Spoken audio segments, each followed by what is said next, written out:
Let's move on and talk about market fundamentals now. Pawan, the fund manager at Geojit Financial Services, is joining us now to discuss market fundamentals and the top sectoral bets. Pawan, good morning. Thank you so much for joining in. Well, for the Beacon fund that you manage, I was looking at the breakup where the large caps are around 34%, mid caps 28%, and small caps are 33% of the overall fund, and cash holding is around 5%. So large caps are equal to the holding that we are seeing in small caps. Are you seeing equal comfort in both the segments? What about valuation, especially in small caps, after the stellar rally that we've seen, and large caps now that the August flows that we saw a stellar comeback? Yeah, hi.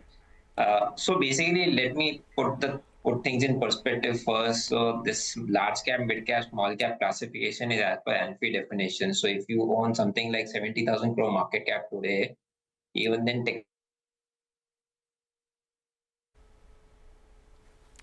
Okay, looks like there is some error. We will just try and fix that issue when it comes to the video. But let's talk about the Nifty right now, because it has come up from the highs again. At a point in time, we were up around 50 points. Now we are up 28 again. So there is a fall from the highs yet again. Couple of these stocks in the broader markets that we should talk about. Neogen Chemicals, that stock is up around 9% right now. There's been a definite comeback in some of these chemical names. We have something like a Sudarshan Chemicals, which is up around 4.5%. Neogen is actually now up 12.5%. So some of these chemical names making a comeback. We have Sudarshan Chemicals, which is higher in trade right now as well. And there's Aarti Surfactants. That's the second day running that the stock has done really well. So in the broader markets, while we're talking about the mid-cap index, yes, it has seen a recovery. It is still underperforming the benchmarks right now.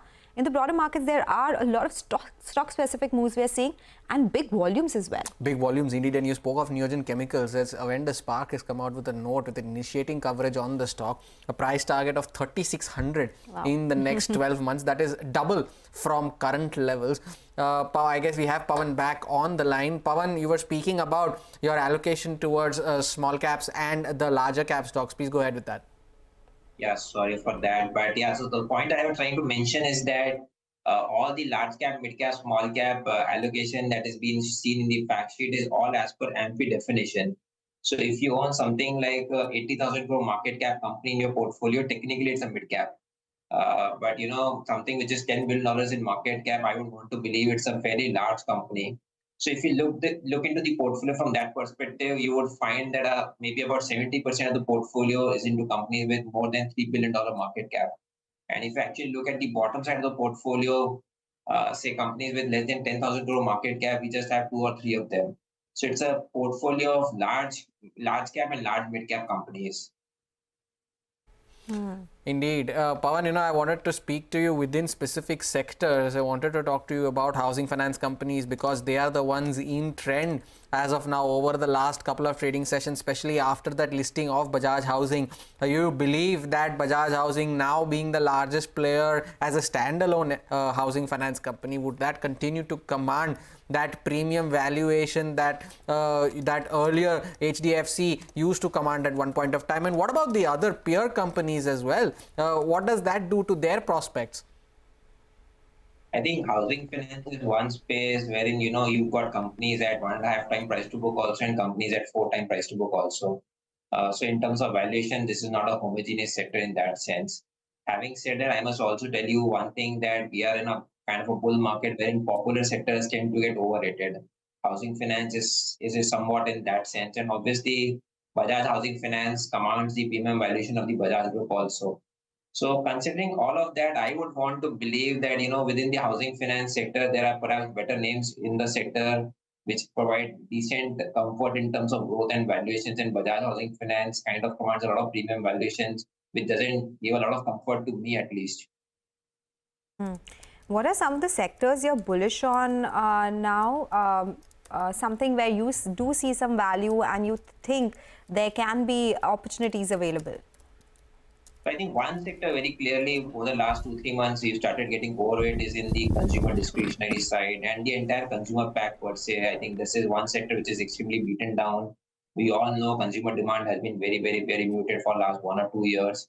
But now we are seeing some green shoots. While we say we are seeing green shoots, it's not a runaway growth story that we are seeing in the sector, but a gradual recovery.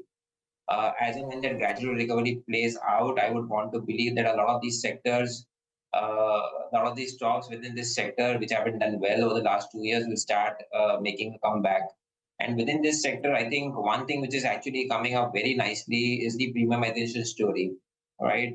Premiumization in everything. Within the staples category, we are seeing some sort of a premiumization happening there as well. So I think that premiumization story is something that we like really well, and we are playing those stories across apparels, personal care, and a lot of categories like that. Pawan, I wanted to ask you about the renewable energy space as well, because I see your portfolio and it has some exposure to stocks like Inox Wind and Sterling and Wilson as well. Do you see that this space is likely to continue growing considering the emphasis that the government has been putting on it? I think we've not seen we've just seen the tip of the iceberg now. I think power. I think India has got a long history since 2008-9. We haven't invested into the power capacity in the country, and now if India has to do well, if manufacturing in India has to do well, digital India has to do well, or consumption story has to do well, power is one of the basic necessities that one has to have in place. And very clearly, at least for now, India will invest into thermal power, but I really doubt if thermal power has got a terminal growth to it, right? But on the other hand, if you look, if in a country like India, which is compounding its GDP at 6.5 to 7%, power demand generally grows at about 1.2 to 1.5x. So take a 10-year view or 20-year view, power demand in the country will grow at about 10-12% at least. And if that is to continue, you would want to believe that renewables will have a 10 to 12% terminal growth. In that backdrop, I think, Inox Wind, which is in the wind sector, or Sterling Power, which is in the solar space, both of them provide very attractive opportunities for investors. Okay, all right. So power sector remains in focus as well. A lot of exciting developments happening there. Pawan, thank you so much for joining in today with your picks, your outlook on the markets as well. Time for a short break now. A.S. Mehta from JK Paper will join us on the other side to discuss the business outlook and the way forward. Stay tuned.